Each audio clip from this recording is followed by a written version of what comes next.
Welcome to our lecture on public law. Today, we will explore the essential features of constitutions, the supremacy of Parliament in the UK, and significant case studies that illustrate these principles.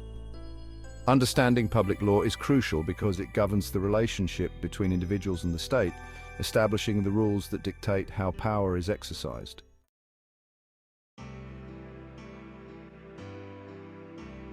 Let's begin by discussing the difference between written and unwritten constitutions.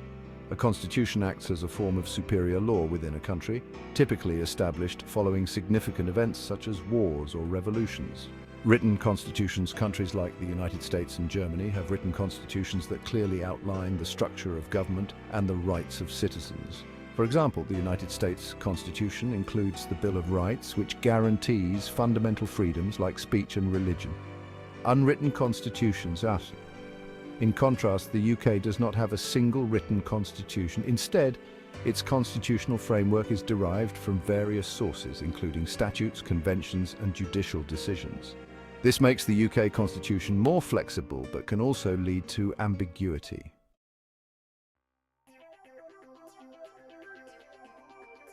A constitution serves several key functions, arranging institutional matters. It establishes how authority is exercised within the state, explaining roles and rights.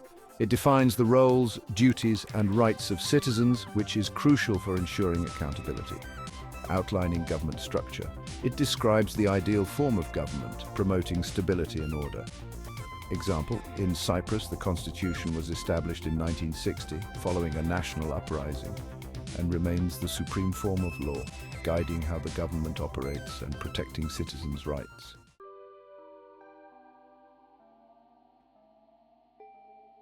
The Cyprus Constitution provides an excellent case study. An amendment in 2005 made it subordinate to European law, meaning that any legislation and government actions must comply with both the Constitution and European law. Example: a significant issue arose concerning trapped buyers who purchased real estate without title deeds.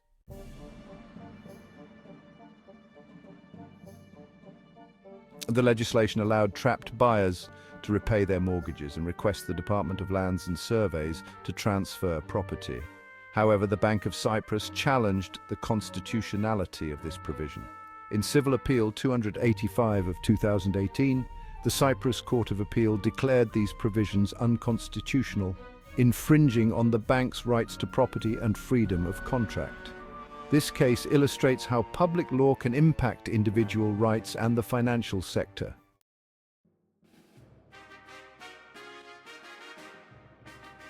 Now, let's shift our focus to the supremacy of Parliament in the UK. The absence of a written constitution means that all acts of Parliament are equal and cannot be invalidated by any higher law. This principle arises from the idea that the supreme authority in the land is the monarch and Parliament, collectively known as the King in Parliament. For instance, when the Parliament passes legislation, it stands as the ultimate expression of legal authority, shaping the rights and duties of citizens.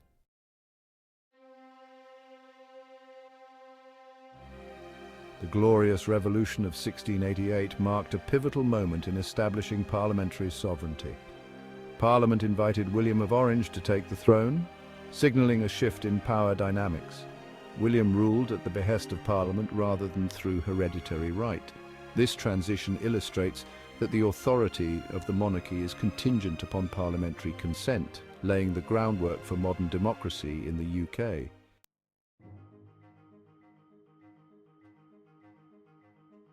The notion of parliamentary sovereignty is unique to the UK. While some believe case law has conferred supreme authority to Parliament, there is no definitive case that supports this notion.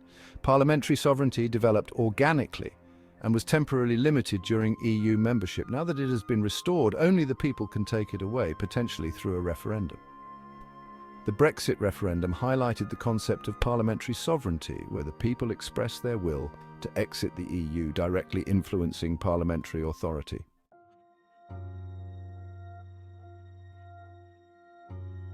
In the UK, the concept of the King in Parliament is crucial. The monarch holds significant authority, particularly during constitutional crises. During periods of political turmoil, the monarch can intervene to restore order, illustrating the balance of power within the UK constitutional framework. This can be seen in the Queen's Speech, where the monarch outlines the government's agenda at the beginning of each parliamentary session.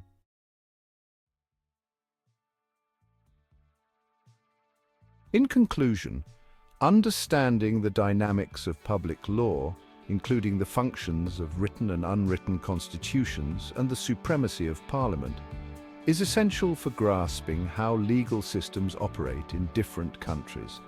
Public law shapes the relationship between citizens and the state, ensuring that power is exercised within a framework of rules and principles. Thank you for your attention. We will continue our exploration of public law in our next lecture. If you have any questions, please feel free to ask.